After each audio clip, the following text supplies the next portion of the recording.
types of sports with shoot and tour. Football discussion on the internet. I like for the intro to be pardon me.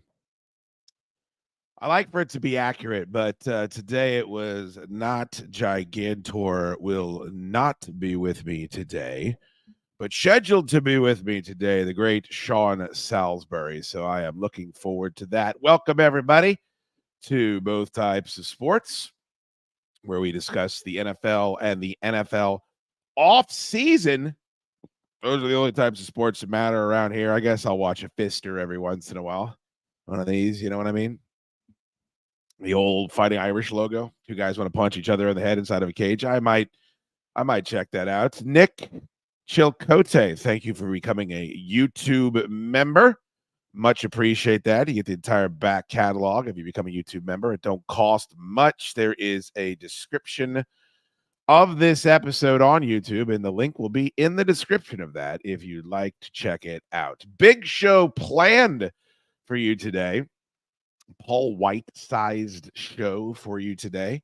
Again, we're supposed to have Sean Salisbury on here at the top. I think he was maybe in a little bit of traffic, so we'll see when he jumps on with us. Looking forward to that. Trade deadline has come and gone. Some teams were buyers, some teams were sellers, including the team here locally, where I do my thing, THANG, deciding that their window was now. The future is now, Chip Douglas once told us. Or was that Larry Tate? I forget. But I believe that he was standing inside of a large satellite dish screaming to Matthew Broderick. The Texans are an elite AFC team. True or false? Go. True or false? Go. The Bears are in real trouble. True or false? Go. Chicago Bears. Their schedule is bananas coming up.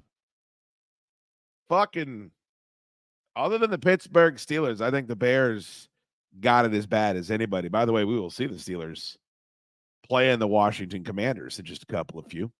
I got some audio from Chris Canty here where he seems very concerned about Caleb Williams.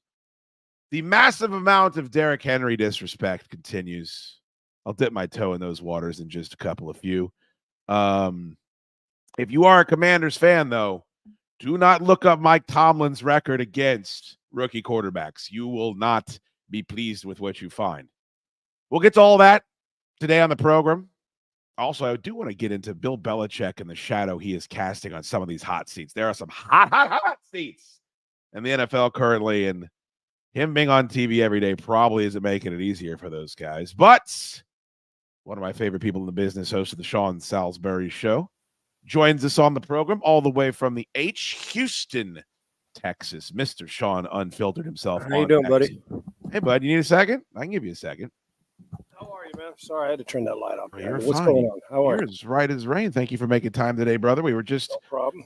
talking about your part of the country. Let me start there, Sal, since you have to talk about that team every day. I know Nico Collins is coming back, and that's big, but I just asked the question to the audience, are the Texans still an elite team in the AFC? And that's coming off a pretty bad loss to a pretty bad Jets team. And, you know, I realize there's injuries and it's going to be up and down, but CJ Stroud we haven't seen a rookie year like that. And he hasn't been as consistent. I'll leave it to that. There's been some bad losses. There was that 86-yard game, I think, against the Packers. He threw 2 picks in that loss to the Vikings. And then, 11 for 30 for a $191, no touchdowns against a Jets team that we all thought was dead to rights. I pulled it up here just so we can have context. You look at the playoff chances, they have the 4th highest percentage, 93.1% chance of making the playoffs. It's a dog water franchise, as we know, but there does seem to be something missing with the quarterback there. Is it the protection? Is it just a hangover? Is it teams have already seen him a couple times through? Take us through where the Texans are right now, please. Well, I think it's a combination of a few things.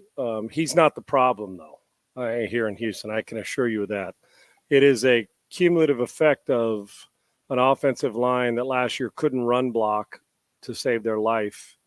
and went to work, got Joe Mixon, and now is really good at moving the pile, which takes physicality, which is a bit shocking when you look at the carryover to pass protection. And Mixon's pretty good at bringing his own blocker. So there's that. But the 180-degree shift from last year, they can't protect the passer. They're getting smoked on. They're walking players back into the quarterback. They had a penalty problem. They've dialed that in a little bit. But they just Kenyon Green now is out. You don't like to root for anybody's injury, and it's wrong when people do. But he just on pure football stuff, he wasn't blocking anybody. And they got a lot of first-round picks up there. They pass protection, the cumulative effect, the number of hits. It's inevitable that when you're getting hit all the time, not in a cowardly way, but in a way that the built-in time clock says I can't take deep drops because by the time I set up, the ball is going to come out premature. You start seeing it. Then receivers see you're getting sacked. So what is their natural reaction? Either, if not speeding up the route, shorten the route. And all the timing becomes wompy-jawed. You saw him he missed more throws that were open the last time they played, which was last week, than I've seen him miss in 5 games. I mean, throws on a deep over decisions and throws that he's normally locked in and hitting. He has not played his best. I don't believe the sophomore slump. No, he's still making plenty of plays. He's had 2 top receivers out. And I'm not making excuses for him by any stretch. He has not played this year already. Well, you're seeing a rookie who's playing like he did last year in Washington right now, the way Jaden Daniels is playing. So we do have back-to-back years where guys are pretty damn good at that position. But Stroud's not getting a chance to push the ball down the field vertically. Bobby Slowick's trying to protect an offense that can't hold the ball long, yet we're not seeing a lot of quick game stuff where the ball's catch and release and get it out on slants and hitches and screen game. They don't run the slow screen game very well, which is putting a lot of burden on the quarterback when they do drop back. And if you're not winning on third down, they're like in the middle of the pack on third down. They're in the middle of the pack in red zone. They're just not converting third down on both sides of the ball. So Stroud, it's a combination of course, when they've seen you, they know your strengths, and more importantly, they know where your weaknesses are. Secondly, they know the biggest weakness is to attack an offensive line with even just 4 rushers, and they're having a hard time blocking them. They're not even seeing just a basic twist and stunt is causing the Texans line problems. At 6-3, it's a soft 6-3, meaning that they've got beat by 3. I mean, the Jets look like they're better now. The Packers and Vikings, both playoff teams. There's their 3 losses. Yeah. Their 6 wins. They beat Buffalo, and their defense held down Josh Allen, but he's not it's not as precise and dynamic as it was last year. I felt last year a 3-win team going in was more aggressive, and their thought process was, what do we got to lose? So they let it rip. Now the expectation's higher. Now what they got to lose is, well, everybody holds us in high regard, our chances to make the playoffs. They're going to win the division. They are going to win the division regardless. If he plays like he is now, they'll still go win the division. The division's not very good. And so I almost feel like there's this playing not to lose as opposed to playing to win. So they thought they were going to get 6 wins last year, most of us. They got the 10. And so there's a burden that comes with success. But Stroud's not as confident because he's getting hit more. They're getting pressured out the ass, and they can't stop it. And that forces a cumulative effect as well as the old ball rolling down, the domino effect of the rest of it. He's not the problem. I can still win a lot of games with C.J. Stroud. If they don't protect the passer, they've got no shot when we get to January, and they are not good at it.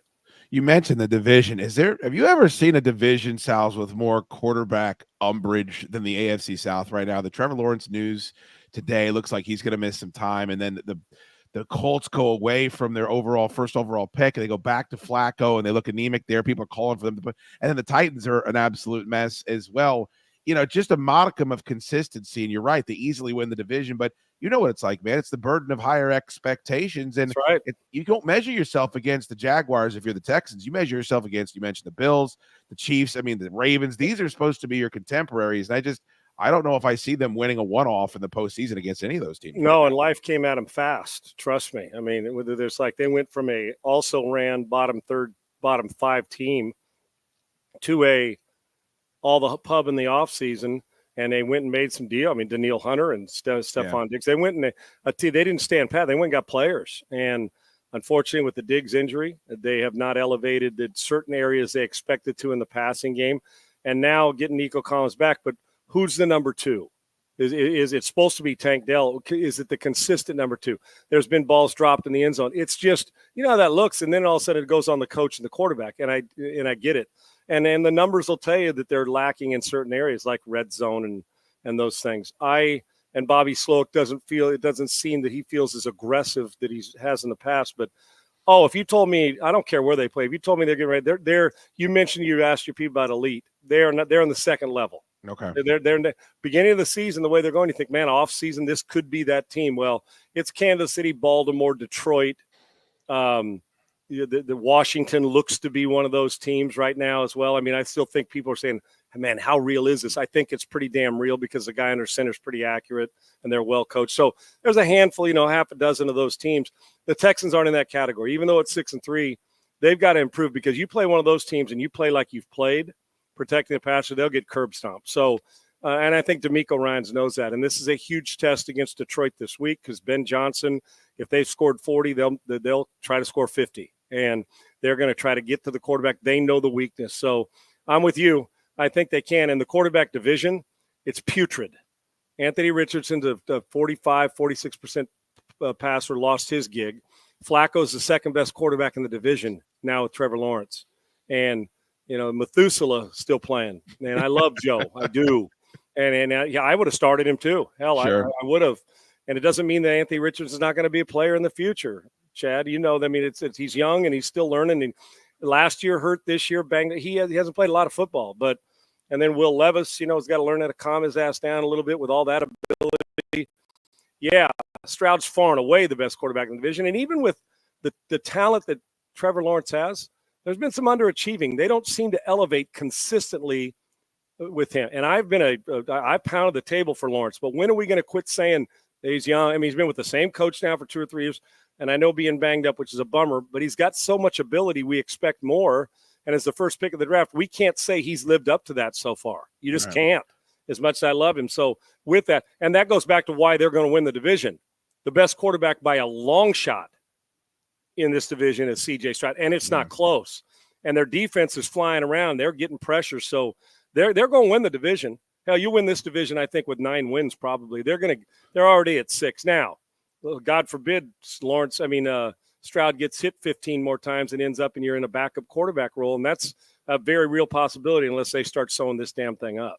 So I wasn't going to ask you about him, but you mentioned Ben Johnson and Schefter had a report about how selective he can be today, actually. But people say things and they say things about NFL locker rooms. And I think even former players speak differently about NFL locker rooms when they get outside of them.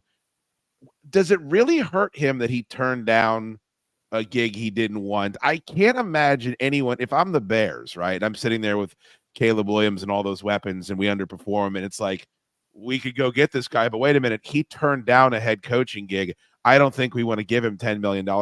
I can't imagine anyone is turned off enough by that whole series of events last year. If anything, I think it would be to his benefit that he's in a good spot. He thinks he can win a Super Bowl. He gets another year with this amazing team of knowledge that he's, can impart on his new organization. That seems to be a storyline that people want to peddle a lot. You've been in these NFL locker rooms. You think that's something that literally would be held against him if someone is in the market for a head coach? Not for 1 second. Yeah. Only the team that he turned down may be reluctant to go back. But when you're successful and they want to win, hell, let's knock on that door again if that's the case. No, not one bit of it. Here's why.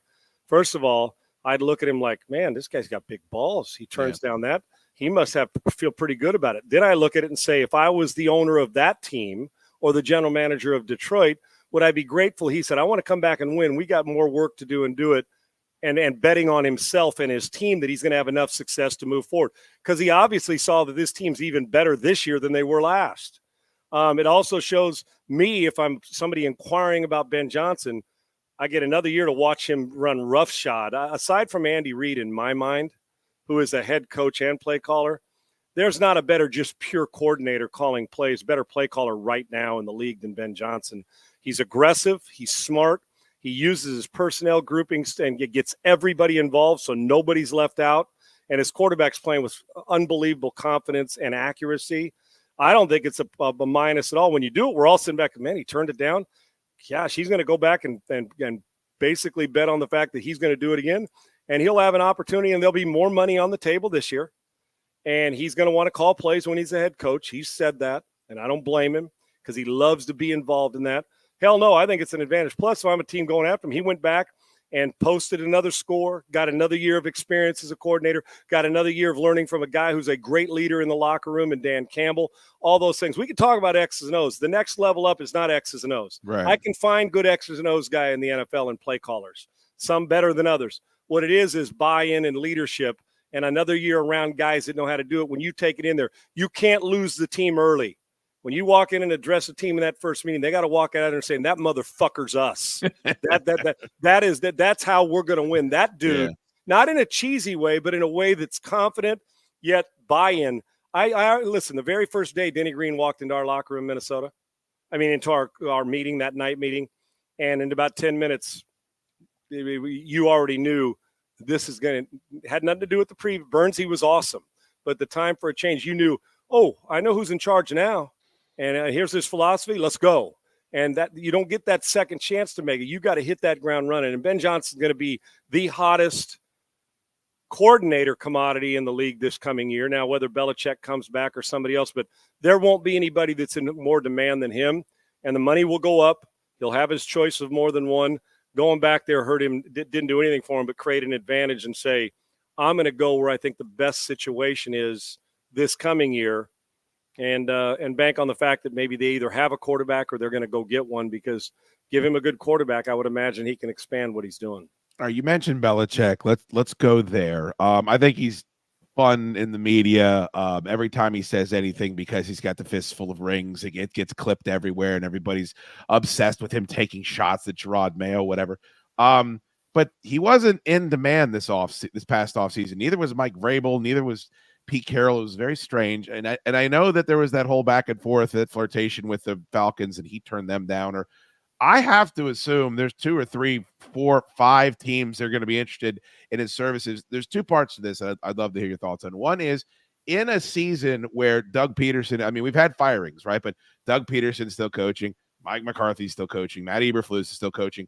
He's casting a shadow over all of these guys. I would have to assume. I would, if you can confirm that. And then the other part of it is, do you see a Harbaugh Los Angeles Chargers type destination for him, where you're like, oh, that's why he waited. It was to go there. This is perfect. Is there a franchise out there you think fits him perfectly? I think there's something to that last part for sure, Chad. Why wouldn't you?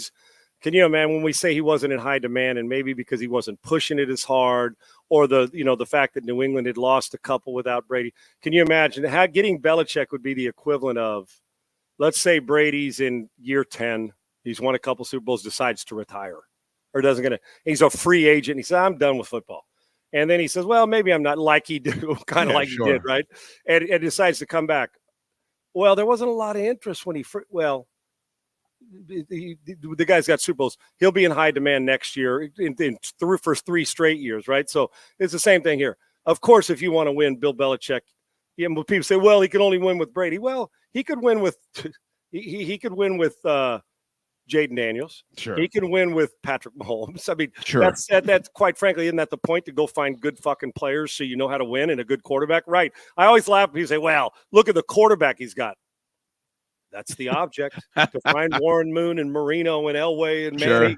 Sure. That's why you were shitty beforehand, and you get this guy and he turns you around, or you weren't very good and he turns you around. He'll be in high demand. You can rule the Cowboys out about the casting the shadow. Oh, the cast the shadow. Jerry Jones will never the GM job and the ownership job until he dies at 120 years old. Great marketer, but his ego. Jerry will not hire somebody who doesn't bow to every.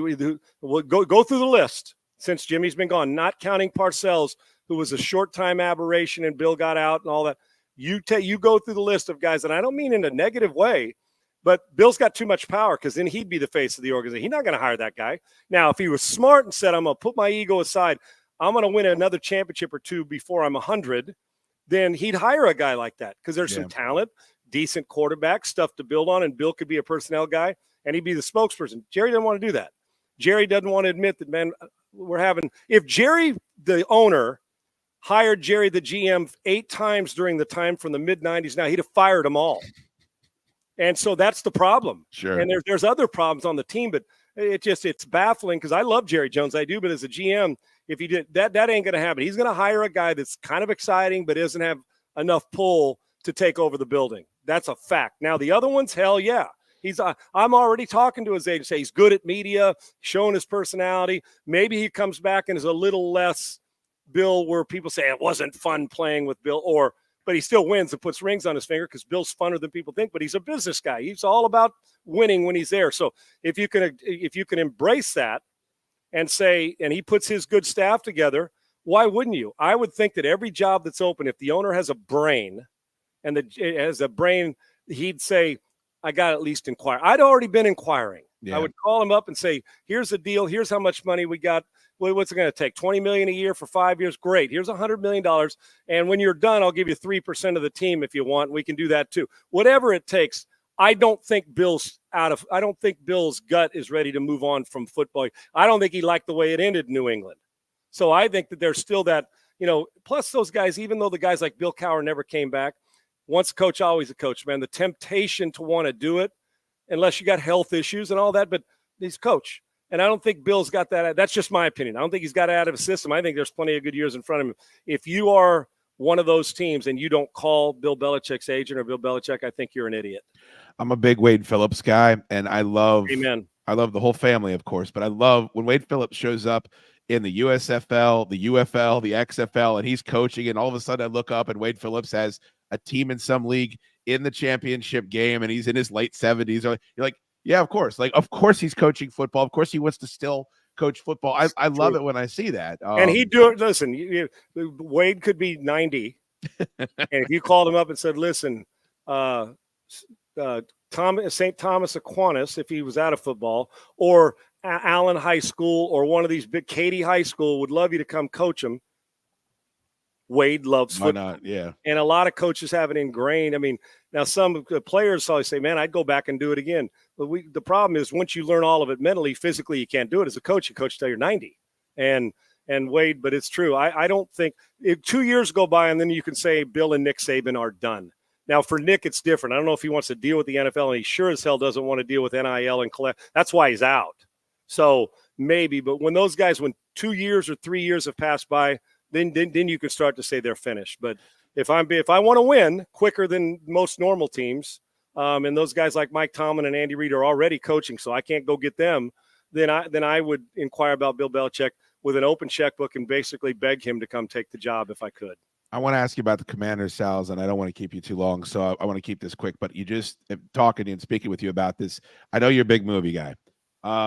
I'm a big Bill Murray fan, but I also have anger towards Bill Murray because he's so weird that I feel like he's denying us. I get mad when I think about Elvis or Jim Morrison or any of these guys that couldn't keep it together. It's like we were denied 80s Elvis Presley or, right. 80s Jim Morrison or whoever you want to go to, Scott Weiland.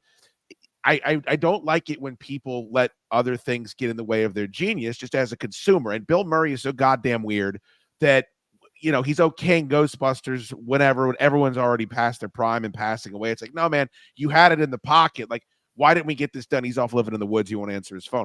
Peyton Manning is doing a wacky goofball show with his brother that is a co-broadcast of another football game. And he can do whatever he wants.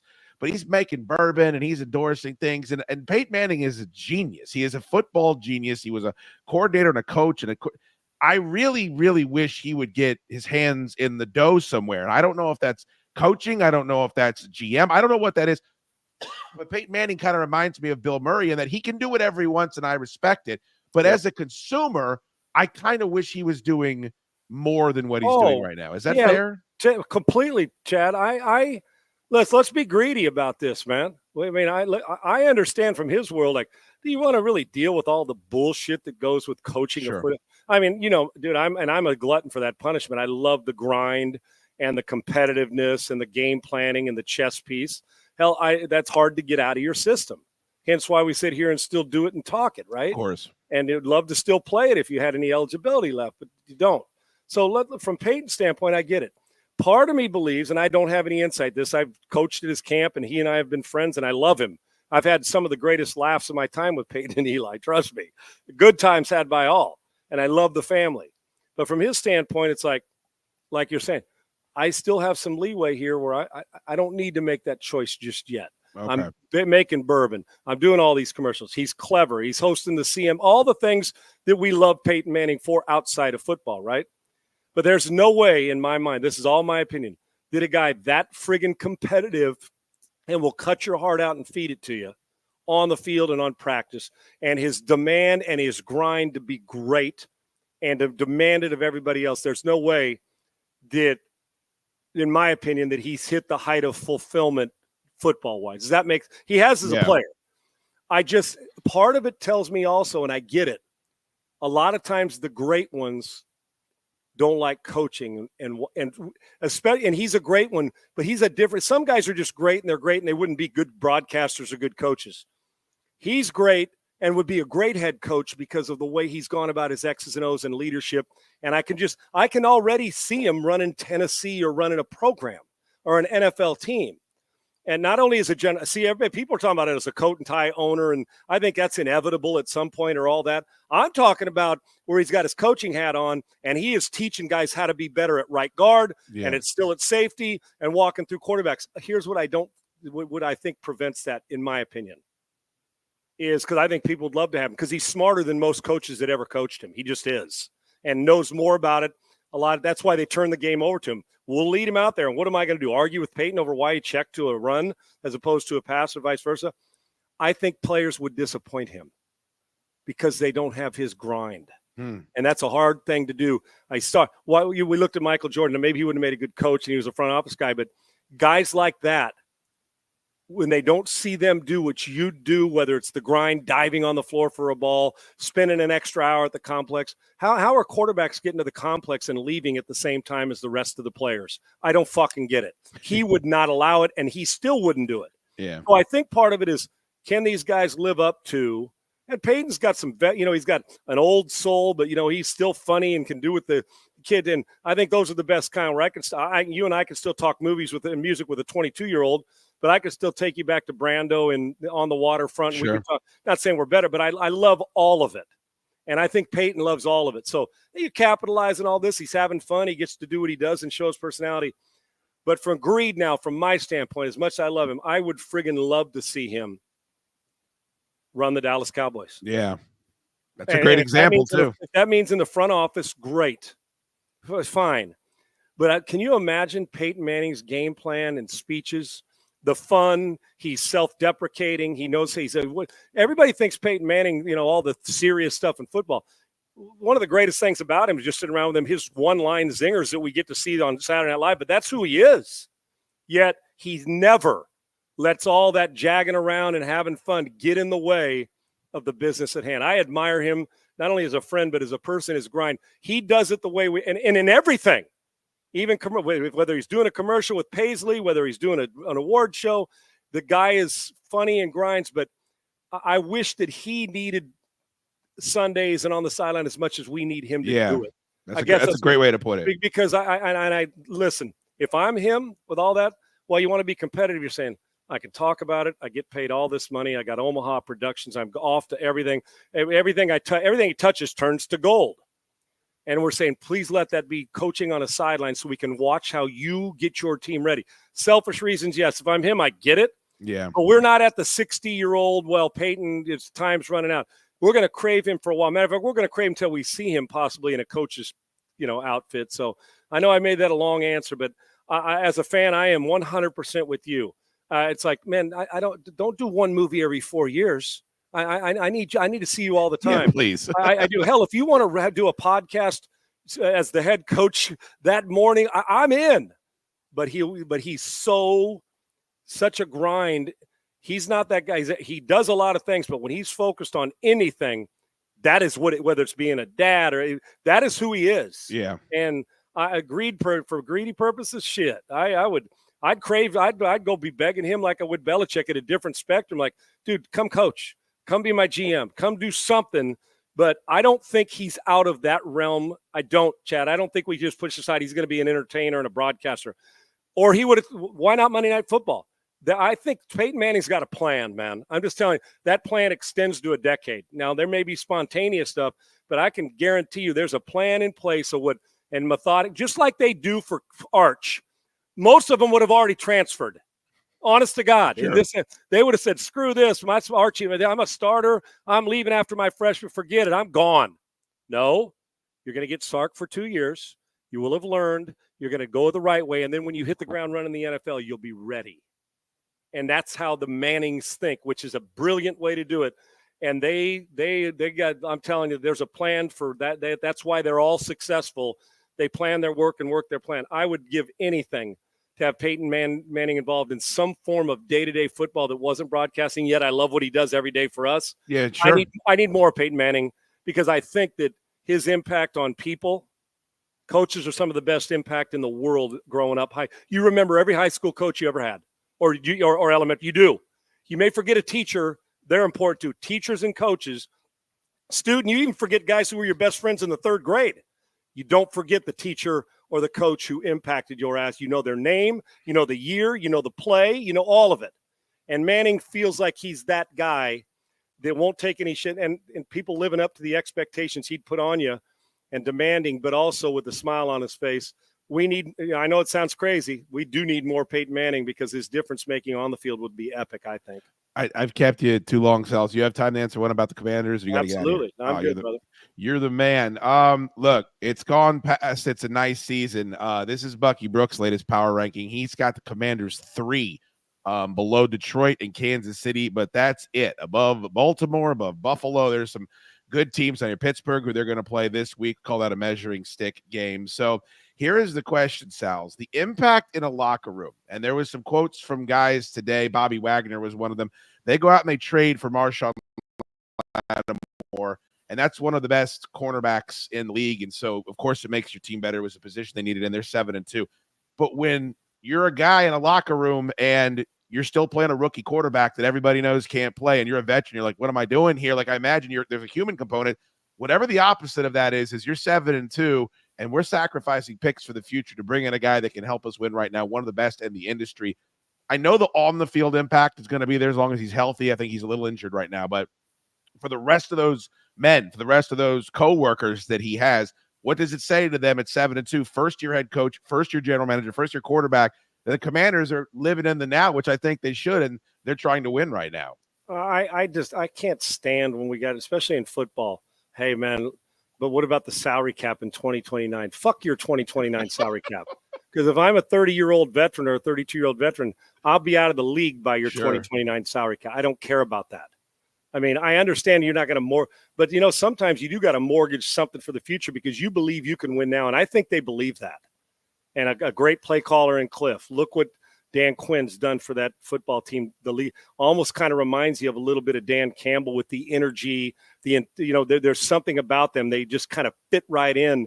But guys still know that's my head coach. That's not my buddy first. Like when we have my dad first, my friend second. Yeah, that's my coach first. But man, he's got my back down here in our locker room. He's in the grind with the fellas. I've said it before. Jaden Daniels is special because I've watched him improve every year since he was at Arizona State.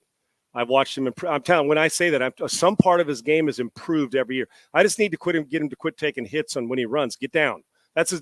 Think about the glaring weak. If there's a weakness, quit. You don't need to prove to us how tough you are anymore. We know how tough you are. You take a play. You're no good to me handing your backup Gatorade. I need you in the field, so don't do that. Give me 8 yards and get down. You don't need to take on the Bobby Wagners who's on your team, but a guy like that on another team or 3 of them. Stop it. Now on 3rd and 8 in the 4th quarter, the score's tied, and I need to get it first down. Okay, take him on and let's go. But that's the one. Accurate, great feet. Not a self-promoter. Guys have bought into him. Great player. It's not just the organization, the coach. I think great leaders don't, and we hear that, don't. I've always said this, and I've read it before too, and I use it all the time. Is that motivation's temporary, and the leader, the motivation's temporary. Why am I forgetting now that I've said it? Motivation's temporary. Something is permanent. And I used it yesterday. I'm sitting here losing my mind. I'll get back to it. Yeah, so much for a quote that impacts my friggin' mind. Somebody will have it in the chat. Don't worry. Yeah, they will. Motivation is temporary, and give me a gummy so I can maybe I'll get back in my creative modes. Anyhow, No, you think I'm lying. Now I'm going to send you some if you want me to. I got it, brother. You don't have to send me. I just got to get my ass up and go get one. Fair enough. But the point is he's brilliant at making sure he distributes the ball. He does not his poise during difficult times, like when they lost to Baltimore. I don't know if I'd have them ahead of Baltimore just yet in a head-to-head, although they hung in. But I like Bucky's top 5. I think that they're hovering that 3 or 4. I'd have them above Minnesota as well. For me, it is the fact that you got a rookie quarterback that you buy him, but he doesn't play like a rookie. He doesn't act like a rookie. He's not accurate like a rookie. Or inaccurate like a rookie. Everything he does is different level. And back to when I said at Arizona State, every year he's gotten better at some form of his game. The deep ball that he did not take chances on with Brian Kelly in his first year there. I mean, he played a lot of horizontal football.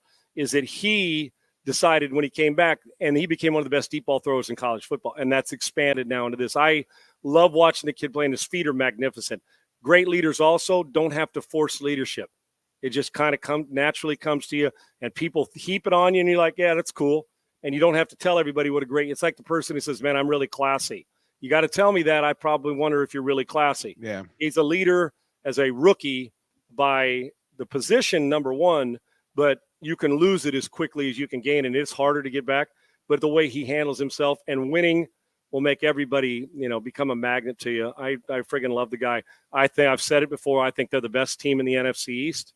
Maybe not the most talented team overall, but they're going out and giving up something to bring in another defensive back who can play. They ain't waiting until 2029 and deal with side. They're going to get guys to win a Super Bowl or at least give them a chance now. And why not now? Detroit's the best team in the NFC, right? And they're hanging around there. Kansas City's had their moments. They're undefeated, but they look at times like you could beat them. They just find a way to finish. Baltimore's had ups and downs, yet they're so gifted. So why not Washington? They've been as consistent as anybody has in the NFC this year when it comes to taking care of their business. All right. Is it motivation is temporary, discipline is permanent? Is that what it is? That must be it. Yeah. Daniel said that. I think it's right. But it is. I come in there and give a speech, and you can give a speech. And I think I saw a Nick Saban quote by that. But it is true. I come in there and give a speech. By the time somebody punches you right in your damn mouth in the first quarter, thanks for motivation. But damn, okay, now I just shit myself. Now I got to go play. Now the other part is the discipline of the sacrifice and the discipline of going in the grind every day. You shouldn't have to have a motivational speech to tell me to get ready for a game that's the Baltimore Ravens playing the Cincinnati Bengals, right? There's not a lot of motivation I need for that. If I do, then maybe I better take 2 weeks off and quit and check myself. And I think that the leadership that presents that, and I think that Daniels has that. And plus, he's just stepping out in front of it all. And you got to perform if you're a leader, and he performs every single week. Did you see the pics of Billy Zane, who's playing Martin Brandau in a biopic? I mean, he looks almost – you got to Google that as soon as we get done. He looks almost exactly like him. It's very eerie. Oh, my gosh. I'm in. Marlon. And you said it's Brendan Fraser playing the role? It's Billy Zane. Oh, Billy Zane. Okay. Yeah, there you go. my buddy Billy Zane, my good friend. All right, very good. Sal, overtime, thank you so much for the extra time. I'm sorry I kept you, buddy. Thank you for meeting us. No, I like it. And, dude, I'll come back next week with my quote that I've used in a 10 milligram gummy right here. Gummied up. Gummied the hell up. Right, and blame it on it's my shoulder. There you go. I gave you motivation. That'll be temporary until we get back next week. Hopefully I can discipline myself to remember the fucking quote. The great Sean Salisbury at Shut Up Filter on X. Thank you so much, Sal. There's my guy. He's the best. He's the best. Always appreciated making time. He does about 300 radio shows a week, I think. I think that's the record. Yeah, I don't know, man. Bucky Brooks used to come on my radio show quite a bit. I think Minnesota is going to be more battle-tested by the end of this. Their divisional schedule. You want to talk about a rough divisional schedule? God damn it, I didn't get to it with Sal's. I wanted to ask about the Bears. I wanted to ask about Caleb Williams. But you want to take a look at a schedule. Right now, Google the Chicago Bears remaining schedule. Pull that up, take a look at it, and then ask yourself, I wouldn't wish that on a broke dick dog, would you? What movie? Both Types of Sports is presented by Dream Stay Getaways. When you're booking your Florida theme park vacation, avoid the fees and the booking nonsense and get their awesome houses directly. You can go to dreamstaygetaways.us. right next to the Parks. I want to go see that. I want to ride that Velocicoaster, I think it's called. I believe it's the top-rated roller coaster in America right now. That's at Universal Studios. These houses are gorgeous. They're big. They got the thematic rooms. If you got kids that are going to like Star Wars, they like the Harry Potter, they like the Marvel, all kinds of themed stuff. They're on resorts. They got pools. They got mini golf. They got weight rooms. They got all kinds of fun stuff.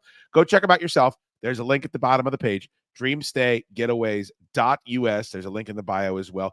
And if you book through the site, you avoid all the GD booking fees from Vrbo and Airbnb and all those hucksters and flim-flam men. All right. I did pull this, and I want to use it to compare and contrast. Compare and contrast is the letter of the day, friendos. And again, apologies for the voice. Your pal, your radio Sherpa, is a little bit under the weather, my turkeys, but I wanted to be here with you talking ball. This is Chris Canty on with that's that show that I don't know the name of. Saying this about Caleb because It's called Unsportsmanlike. I never remember the name of this show, but they do produce some interesting clips. And he is concerned about Caleb Williams, and I'm going to use this as a way to make a comparison to what we were just talking about. So if it seems like I'm all over the place, maybe I am, but I'm doped up on amphetamines. I hate saying this about Caleb because I still want to believe that he can be a good quarterback. But it feels like this is going the way of Justin Fields. It's going the way of Mitch Trubisky. It's going the way of Rex Grossman. It's going the way of Cade McNown. I will acknowledge that Caleb is more talented than all of those other quarterbacks. But even with that talent, I don't know if he can overcome the dysfunction of the Chicago Bears.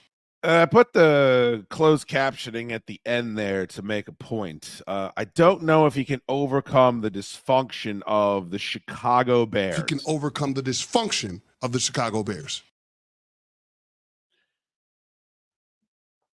We're just a few weeks removed from the Chicago Bears have pulled the okie doke of all time. Their general manager is the greatest. They somehow have figured out a way to draft Rome Odunze and also bring in Keenan Allen, and they've locked up DJ Moore, who no longer wants to be on the field with his teammates, allegedly. Caleb Williams is Pat Mahomes reincarnate. Holy shit. They traded for Montez Sweat.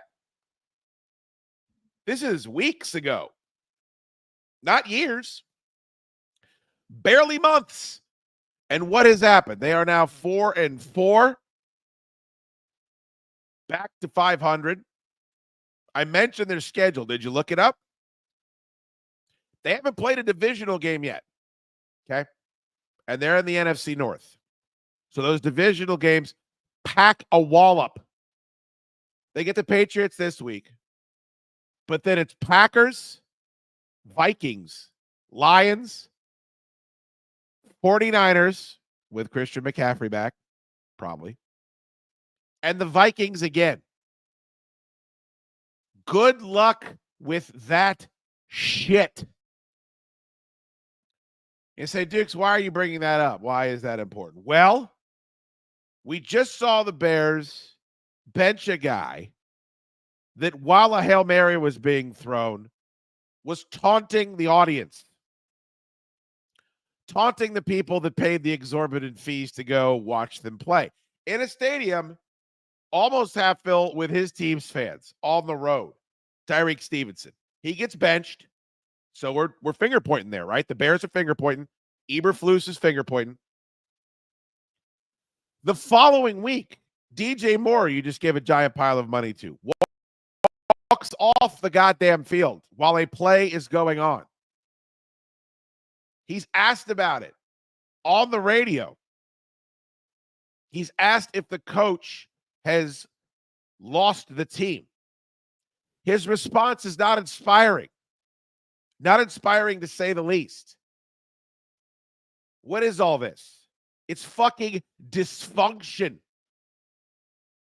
It's what we're talking about here with Chris Canty, right? The dysfunction of the Chicago Bears. Listen to this list of I names hate again. saying this about Caleb because I still want to believe that he can be a good quarterback. It really has little to do with Caleb at this point. I really do believe that.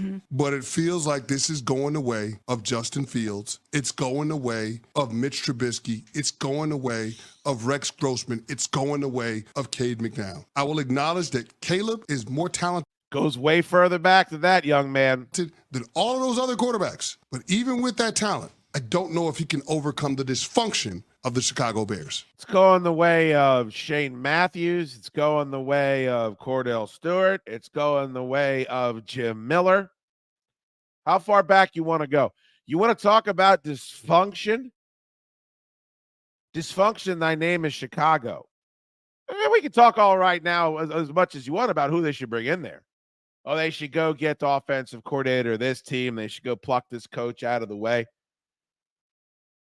Sure, you can do that. Cliff Kingsbury is in the building for the Chicago Bears this offseason. Cliff Kingsbury did not coach Jaden Daniels in college. Do you guys remember the report? When Cliff Kingsbury came into the Washington Commanders, what everybody said? They said they're going to try to trade up and get Caleb.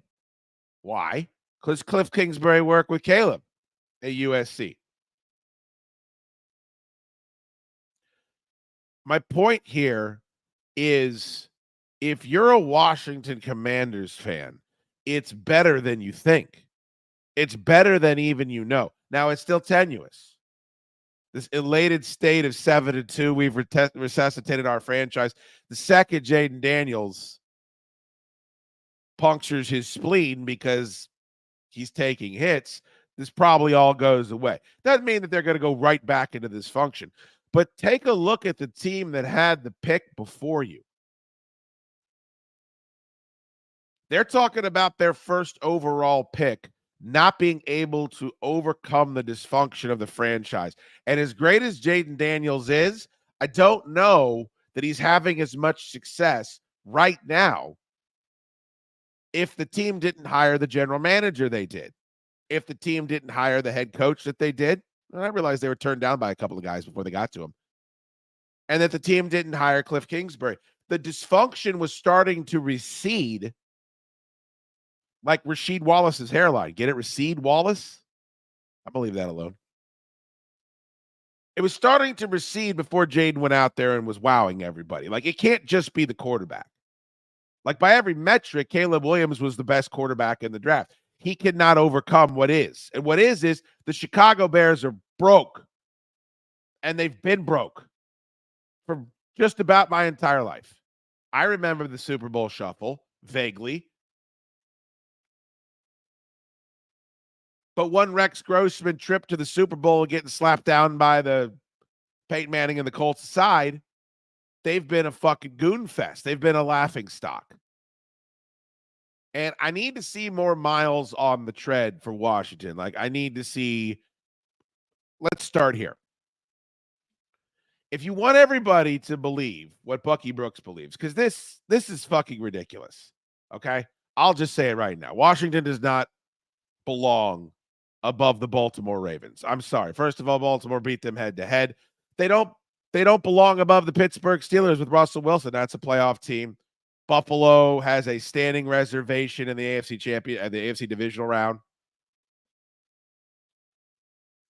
The Philadelphia Eagles and the Washington Commanders probably should be right about swappable at 8 and 9, in my opinion. But if you want that to change and you want everybody to start filling out their power rankings this way, you beat the Pittsburgh Steelers. You go out and you beat a team that is the opposite of what we're talking about here with the Chicago Bears. You beat a team that is the one you point to. We want to be consistent. We want to have continuity. We want to have a front office. We want to have consistency at head coach. The message needs to remain consistent. Maybe you could say Baltimore's been better at it because they've had greater success as of late, but it's the same thing. And the Steelers have been doing it for decades. The Steelers are so fucking good that when their coach goes 10-7, used to be 9-7, 10-6, it ain't enough. They want him gone. They want him fired. You go out and beat the team whose coach does this. Mike Tomlin's record versus rookie quarterbacks is 25-6. You're going to turn some heads. You're going to change some opinions. You're going to shift some paradigms. This is a measuring stick game. This is a declarative statement to everybody in your division, to everybody in the league, because they're already on your nuts, but not for the right reasons, right? Like you're playing exciting ball. You don't want people on your nuts for playing exciting ball. The goal is to be what the Chiefs are right now, winning, and people are still complaining. They're not winning by enough. They're not scoring enough points. Why isn't the reality star tight end catching a touchdown in front of his girlfriend every week? Why? You want to be so goddamn consistent that even when you're winning, people are bitching. That's the Steelers, right? That's what they are. It's a great game. Exciting. I look forward to it. I look forward to seeing the outcome. And, hey, look, man, I'm going to feel very much the same way about this as I did about that Ravens game. Commanders fans all puffed up. We're going to beat the Ravens. I don't want to say this. You don't need to beat the Steelers. You don't need to beat the Steelers to win your division. Now, Philadelphia is playing much better. Jalen Hurts is playing at an MVP caliber level again. There's something I want to talk about that in just a moment. But you can win you can lose to the Steelers and still do just fine. Still clean up in your division. Still take care of home field. These are things that basic bitch franchises still can do. Take care of home field advantage. Be successful in your division. Jets fan here. I know about poorly run teams. Yeah, absolutely. Yeah, the Jets are in the category as the Jaguars. The Jets are in the category as the Bears. Unfortunately, let's go ahead and slide Cleveland right back into that category again comfortably. And take fucking heed. Take a look at Cleveland. Take a look at Cleveland in the playoffs with Baker. Take a look at Cleveland in the playoffs with Flacco. Cleveland has been more successful. Cleveland's got a coach you know is good. Cleveland's got superstars on defense and offense. And they're right back where they fucking were. One all-in boondoggle of a fucking quarterback acquisition later, and you can slide them right back in to the Nerdnick box. Here you go, back in with the other Jagaloon franchises. We know we let you up for a breath of fresh air. Back under the lily pads you go. And don't even fucking get it twisted. Cincinnati will be back there too. I can't believe Joe Burrow took the money there. I can't believe that he did. I put something up on Twitter, formerly Twitter, now X. Fucking just call it Twitter or X. I don't care. The fact that people are constantly reminding us of what it used to be called. Who gives a shit? I put something up that some people thought was controversial. I'll share it with you now. This might be a controversial take on a day like this. I put it up on Election Day. We could lose some followers, but silence is violence. It's time to stand up and say no one should give a shit about Joe Burrow scowling. Grow up, nerds. Thank you. The posts on Pro Football Talk about the reactions to Joe Burrow scowling. What does Joe Burrow have to smile about other than a giant, fantastic pile of money? The owners of his franchise won't pay his best players. He plays in Cincinnati. He throws 5 touchdowns a game. It ain't enough. It ain't enough. Who gives a shit? Please continue to scowl. Please stop smoking and joking with the opponents on the fucking field. Please stop taking selfies with players in the stands. No disrespect. Joe Burrow scowling is a 0 out of, as a matter of fact, I like it. Continue to scowl until you're smoking the fucking stogie, hoisting the Lombardi, just like the championship you won a level down. And so, brings us to this. I wanted to get to this before the end of the program today. Because as you know, I am a Derrick Henry dick rider, ball washer, whatever the things they say on the internet to describe somebody that's a fan of something. I love that you can't be a fan of anything anymore. What is the motivation to ball wash Derrick Henry? I don't know. I like excellence. I like watching excellence at the running back position. So here's your top 5 in rushing yards in the National Football League. We'll go 5-1. Chuba Hubbard. I ain't calling him Chuba. I don't care that he got a new deal. Chuba Hubbard could be the greatest name in the history of the NFL. It would go right up there next to Craig Ironhead Haywood, Jack Lambert, Dracula, and Cleats. But he wants people to call him Chuba. Whatevs. Keep drafting running backs and then signing running backs and then signing running backs. Carolina. Happy for him. Happy for his family. Jordan Mason, 4. He's about to get benched. Josh Jacobs, 3. Saquon at 2. Derrick Henry has over 100 yards more than the second place rusher. 1,052 yards. He's first in yards per carry. He's first in touchdowns. He's first.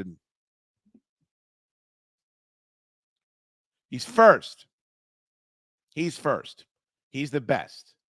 And so it makes it that much more frustrating when you, as a football fan, you take a look at these lists that people like to assemble, right? You go and you say, all right, let me check out what CBS is saying. Let me check out what Fox Sports is saying. Because they're always putting up fun little graphics for us to scream at each other about. When it comes to football, I like screaming at you guys about football. I always have. Ain't nobody watches this show. I don't get paid for this. I do it because I enjoy it. I enjoy talking about football to whatever audience I can muster. Does that make sense? It's a tweet. It's at Both Types Sports. Hope you give us a follow. I retweeted the NFL on Fox Podcast because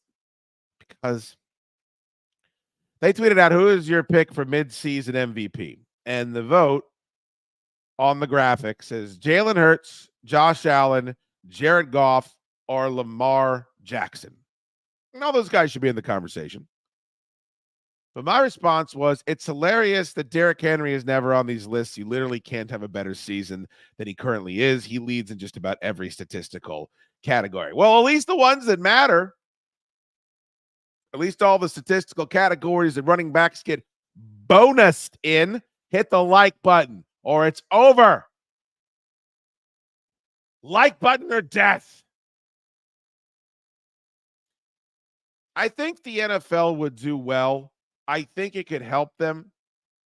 Do we all agree that the NBA gave the players too much power? That now people don't root for organizations anymore. They root for players. Players get together with their friends in the offseason. They decide where they want to go. Smaller markets, Milwaukee aside, Toronto aside, it's very much difficult, more difficult for them because of it.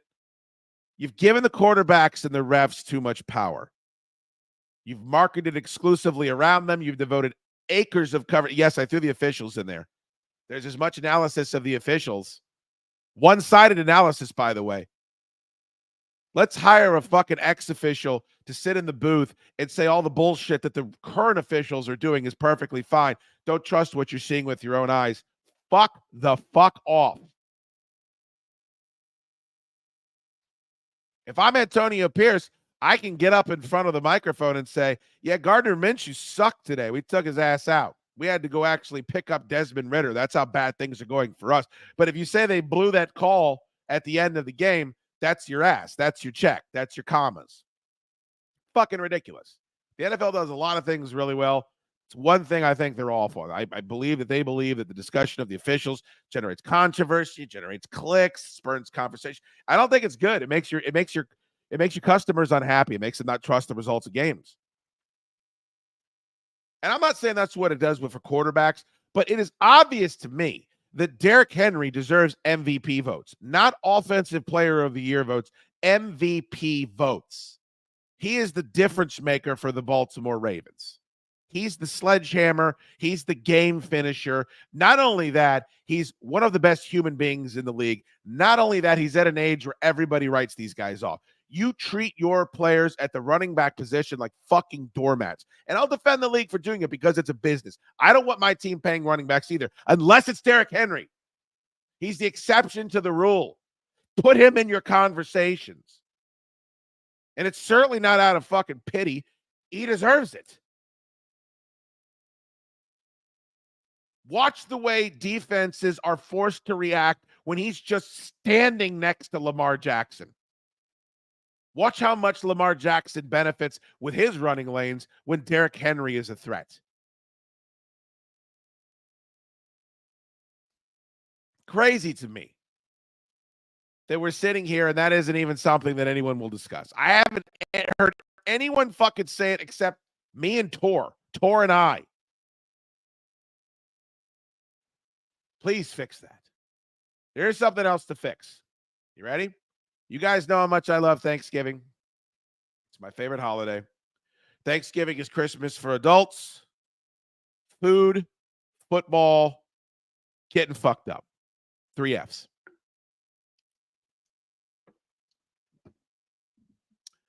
And I'm all about tradition. I'm all about paying homage to those that came before us and rewarding people for their loyalty and yada, yada, yada. I'm an old soul. And I can't believe I'm about to say this, but I'm with Pro Football Talk on this one. They put up this post. I saw it, immediately grabbed it because I want to thank whatever the dirty motherfucker is that came out on Saturday to Flying Ace Farm and spit all over me and gave me whatever this is that I have. Big ups to you. Why couldn't you just ask like most of my friends and stop coming out to my events? Oh, boy. Here's the post if you're listening to the podcast. And let me remind you that if you are watching live, we do have a podcast. Look at the bottom of the screen for the link. Apple, iTunes, Spotify, wherever you find your audio shit. Both types of sports is there. Grab it. Leave a nice review. Detroit and Dallas have a permanent hammerlock on Thanksgiving home games. Given the impending Giants-Cowboys turkey turd, it's disgusting. How about a flex option in the future? Fuck yes. Fuck yes, Chippa. I want to watch Giants-Cowboys like I want a hole in my head. What the world needs now is another folk singer like we need Giants-Cowboys on Thanksgiving. Now, maybe your argument is, shoot, it's a captive audience. Ain't nobody going anywhere. They're going to watch whatever football game's on the TV. Fine, but we can bump those numbers up. Bump those numbers up. That matters. You can charge more the next year. If I know it's a good football game, I ain't flipping around. I guarantee Giants-Cowboys is on the television. I'm looking to see what movies are on. I'm looking to see if there's still a parade on. And I know the Lions are good now, but we were tortured with Lions games on Thanksgiving my entire fucking life. The worst Thanksgivings were the ones where the Cowboys would shellac the Redskins by 30, and then we'd have to watch the Lions. Oh, you're ruining my favorite 24 hours of the year. Flex these games. Put something in the Cowboys contract schedule or the fucking Cowboys broadcasting rights contract that says you must be at this level for us to give you this game. The Thanksgiving game is as valuable as any football game of the year, other than the Super Bowl. Everybody's inside. Everyone hates their families. Everybody's looking for relief. You can't have politics on. You can't have music on. Everybody's tastes are different. What do you put on? The shitty football game. Well, imagine if it wasn't shitty.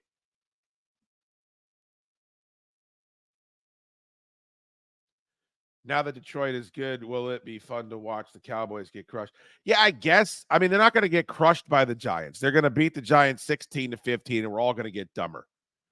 West, $5 super chat. Does this work? I wouldn't know, West. You're the only one super chatting. So, yes, I guess you proved that it does.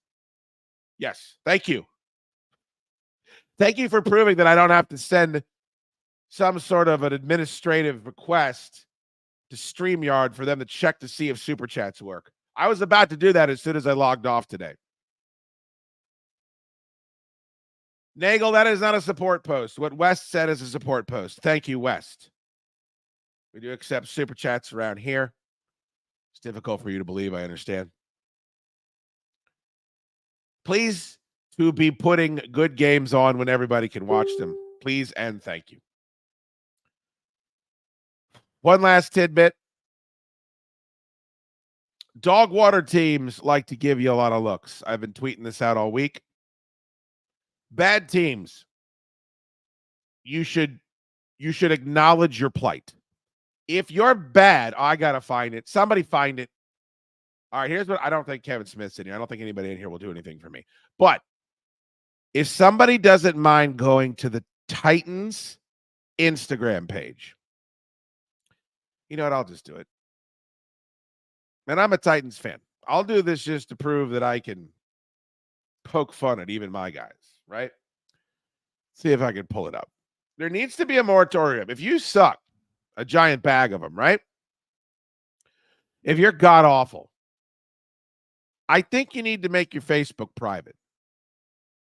I think you need to take into account the spot that you're in and do what I always say. Live in the world the way it is, not the way you'd like it to be. I'm having difficulty finding it right now. Maybe it was a story and it's not popping up. There was a story. Here it is. Found it. Oh, getting nauseous just looking at this shit. Found it. The Tennessee Titans, this is before they beat the New England Patriots, posted a recipe for a tasty tailgate treat that is paid promotion from Kroger. This is after an incredibly embarrassing season where they're getting shellacked, blown out, fistulaed. Look at the comments. What are we doing? Since y'all can't cook on the field, why the hell not spinach bread? Read the room. Who said y'all could post? They spend more time than ever worrying about social media, these fucking loser franchises. Make sure that we're posting like we're 13-year-old girls. Make sure that we're using terms like the Riz. Make sure, whatever you do, don't conduct yourself like you're professional, because that's not what people are doing right now. You know all those vertical, quick cut recipe videos that people seem to dwell on TikTok? Put those up. We're a football team. Somebody should have taken the keys away from the Tennessee Titans social media coordinator before they posted this spinach artichoke dip recipe after they just lost by 40. I bring that up because I watched this week as the Jacksonville Jaguars are unveiling new uniforms. The Carolina Panthers are unveiling new uniforms. You suck. You fucking suck. You're awful. Stop announcing Russ Grimm is going into the Ring of Fame on a week where you're going to get blown out by the Broncos. Read the fucking room. If you're having a good season, man, let's go ahead and march out as many helmets. I don't know, they do this shit before the season begins. I get it. We're going to have these uniforms. We're going to wear them this week, blah, blah, blah. Unless they're throwbacks, though, I don't want to see your gaudy ass up in the club bottle full of Bud Mama. I know what you need if you need to feel a buzz. I don't need those uniforms being introduced. Those are for the good times. And Jacksonville and Carolina are not anywhere near the good times. So that's why it's a little different for the Texans, because the Texans are still the best team of their division, despite losing Stephon Diggs. We were just talking to Sean Salisbury about that. If you're late arriving, pleased to be catching the podcast. I will leave this up on YouTube. If you'd like to go back, Sal's killed it today. It's great to have him on. Give him a nice tweet at Sean Unfiltered. I would greatly appreciate it. These are fucking atrocious. This is what the Texans are going to be wearing. And I get it. I'm 45. These aren't for me. God damn it. Could we please stop dressing up like we're Oregon? I thought we gotten past this. Did we not see how clean the powder orange throwbacks were in Tampa? Did we not see how clean the powder blue throwbacks were in Nashville? Did we not see how Clean. The powder blue throwbacks are in Los Angeles. Scratch that. San Diego. Scratch that. Do young people really need everything to be shiny and dumb looking? Is that what it is? When I was 23, I felt the same fucking way. That's what sucks to be of an age now where it is what I am expected to do is shit on a uniform that looks like this. This sucks. You just lost to the Jets, by the way. 2-win Jets. CJ Stroud went 11 for 30, buck 91, no touchdowns. No touchdowns. I hate these uniforms. I can't stand them. Jason from CT. Super Chat's working. Confirmed. I don't know. Could still be up in the air. $10. Thank you so much, Jason. Thank you for listening. Thank you for watching. Hit that like button. And thank you for the 10 simoleons. We accept Super Chats around here. Daniel Gibson also wants you to know people call him Gibby. I have detrimental things to say about that nickname, but you sent a $5 Super Chat, so I will abstain. If you pay me, I will be nice. That's the social contract we have. Thank you, Gibby. Oh, I even said it. Ugh. Thanks, Dukes. Can we get your football picks? I need that cover man. Cover man helping everybody cover. What is the spread of the Bengals Baltimore Ravens game? I'll give you a free pick tonight. I'll have you know I am undefeated on my Thursday night picks, and I am 750 on my Sunday night picks. Now, my Sunday 1 p.m. and 4 p.m. picks are a fucking bloodbath. See this shirt I'm wearing for Thanksgiving? There's less blood and carnage in that movie than in my 1 o'clock and 4 o'clock picks. It's fucking bloodbath. Awful. Also, Tor's taking some job where he's spanking it with his thumb up his ass. I think he'll be on Monday shows, but I don't think you'll ever see him in this space ever again. So all of you Tor marks out there, best to keep it fucking moving. Wes, thank you, bud. Give me the spread in the chat. I'll win you some money right fucking now. I'll put it right over the top. Here's a bet that you can make some money on. Here's a bet that I have the utmost confidence in. Take your life savings and bet against this horse shit. Not sure what the odds are, but the Chiefs ain't going undefeated. They're not beating Jim Harbaugh twice. They're not going to beat the Pittsburgh Steelers and the Buffalo Bills. And Chiefs fans shouldn't even want this. Now, the Broncos did not inspire much confidence with the way they performed against the Buffalo Bills, but the Broncos have played well at times this year. They've gotten some good defense, a couple pieces on offense. Bo Nix can run around. Miss me with the Bo Nix is the best quarterback in this draft class, not named Jayden Daniels. You missed me with that if you're already saying that shit. I will not say that. He runs around like a maniac a lot. If Will Levis took a 15-gram edible, he'd be Bo Nix. Ravens are giving 6. I like the Bengals. Take the Bengals. Shot the beer, shake it up. Bengals. I might bet the Bengals to win outright. Clip it. Kevin Smith, grab a clip. I like the Bengals in this game. I like Joe Burrow. I think they're closer now. Ravens lose weird games, man. Ravens fall asleep once or twice. They should be the best team in the AFC. There it is. Over under 52 and a hook, a hoe. I'm a bit of a simpleton when it comes to betting the over and under. If I'm on the fence, I bet the over because I hate betting for people to not score. Drab always gives me shit for that. Oh, by the way, I spoke to Drab T-shirt today. I would make sure you're signed up for all of the upcoming videos we have on the Chad Duke Show YouTube account. Yeah, take the take the Bengals getting 6 is my recommendation.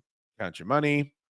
And then also go bet that the Chiefs will lose. I can't imagine the odds are any good, but whatever it is, cash out any of those mortgages that you have and put them on that. Thank you. I'm kidding. Don't do that. Don't do that. Caleb Williams, frustrating that DJ Moore and I haven't been able to connect. Yeah, everything about the Bears is frustrating right now.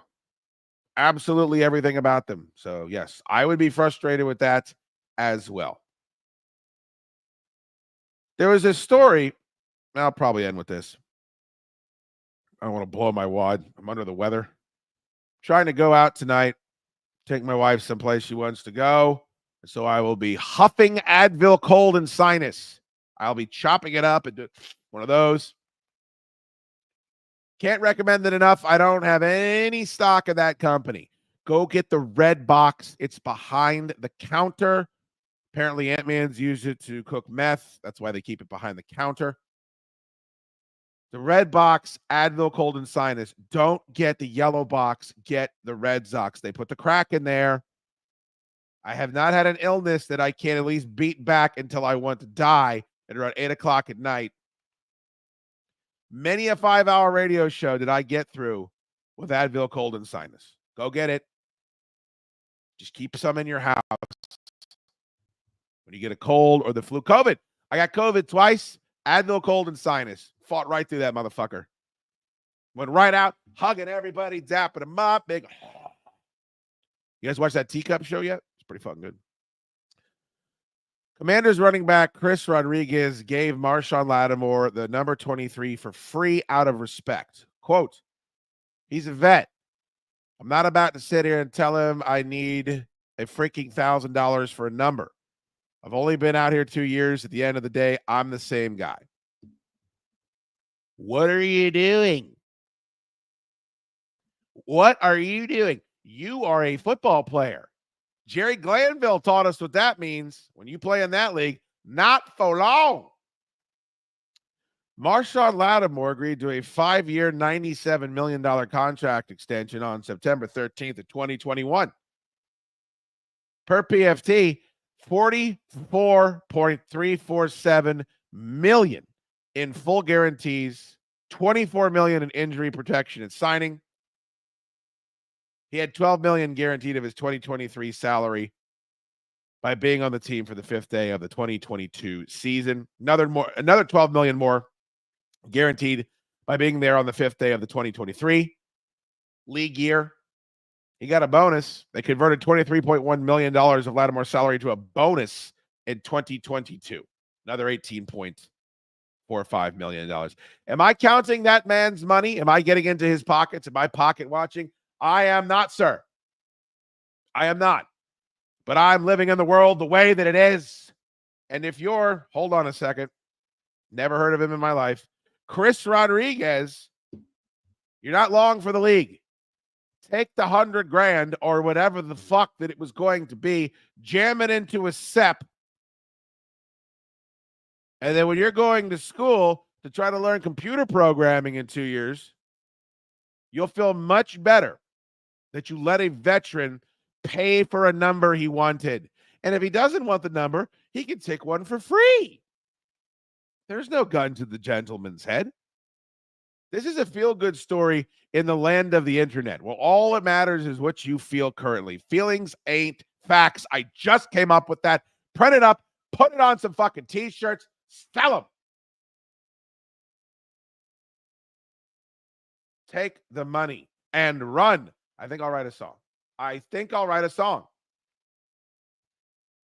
Time is it? Oh, this has gone on for far too long. Hey, what do you got? Both types of sports. Yeah, what's it do? Go long. Real long.